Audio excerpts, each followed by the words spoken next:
I finished my first book of 2025, and it was The Girl Who Was Taken by Charlie Donnelly. Now, I found this book to be absolutely riveting, fantastic. I was so roped in. I loved the characters. I loved the plot.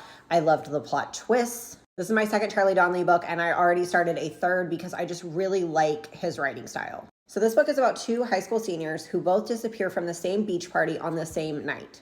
2 weeks after being taken, one of the girls named Megan reappears after escaping the bunker where she was being held. But the other girl, Nicole, is never found.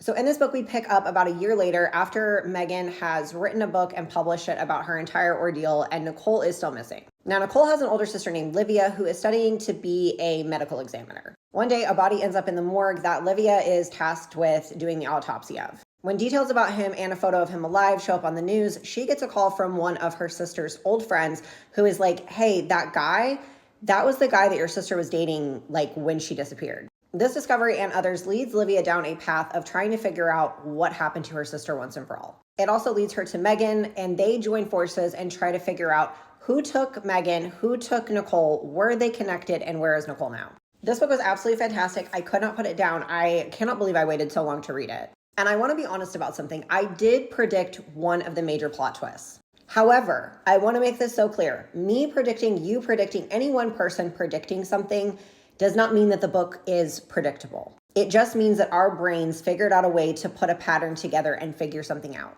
I really don't like when someone predicts a plot twist and then they label the entire book as predictable, like your brain just might work in a different way to put patterns together. Or if you read a lot of thrillers, a lot of mysteries, you're probably just more prone to figuring stuff out. But I would never label this book as predictable just because I figured one thing out. There were still a ton of plot twists, a ton of surprises, and a ton of things that I did not figure out. In conclusion, this book was absolutely fantastic. It was definitely a worthwhile read, and I am so excited to go on this journey with Charlie Donnelly.